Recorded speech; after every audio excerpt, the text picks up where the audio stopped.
Hi guys, and welcome to another video on Fluent Assertions, and in this one we'll be doing assembly testing. Now this will be a short one as there's only two specific tests that can be used for this, but to answer the question that's in your head, why should you be testing on an assembly level? What are you testing on an assembly level? Well, let me show you. In this example here we have a very basic architecture which kind of somewhat resembles an onion architecture. We have a core layer, which will be used to store our entities and our repository interfaces. We have a business layer, which will store our business logic, and a persistence layer, which is our data layer, which is our persistence, what we save into the database. I've just got a couple of very basic classes in these, so you can see what's there and what will get referenced where. Now, these projects need to be connected, and they'll be connected via references. Business layer and data layer will both be referencing core because they both need access to its repository interfaces. We'll have the interfaces in core, which allows the business layer to access the data layer without ever having to know what the data layer is, where it is, or what it does.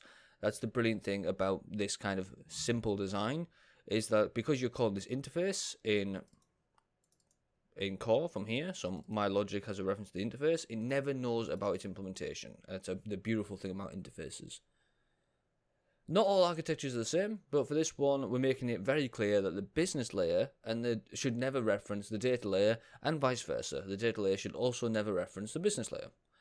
So in this case we have four things that we want to assert. We want to assert that business should reference core, that data should reference core, that business should not reference data, and that data should not reference business. And to do this, there are two specific assertions available. We can say assembly, whatever that assembly is, should reference, and assembly should not reference. And we can load our assemblies into our tests by just using the assembly load function. So I'll create a variable for core.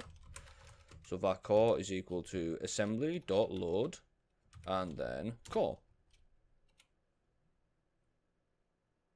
Oh, I'm missing name of core. Name of core. And we'll do the exact same for business and the exact same for data. Oh, business layer, yeah. And data. Data layer.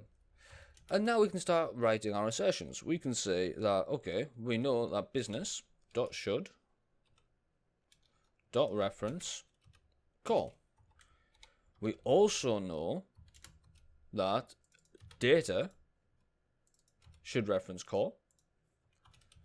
We know that business should not reference data, and we know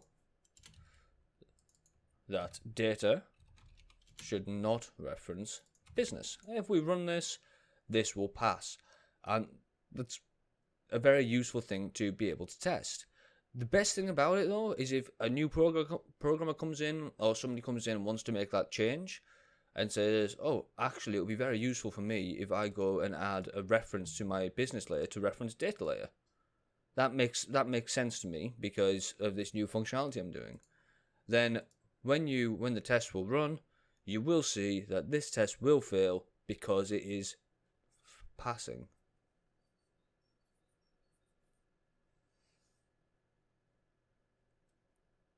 Oh, okay. I see what's happening. So apparently a solid reference isn't enough. What you also need is to reference it via an actual code implementation. Just a reference to the project isn't enough apparently.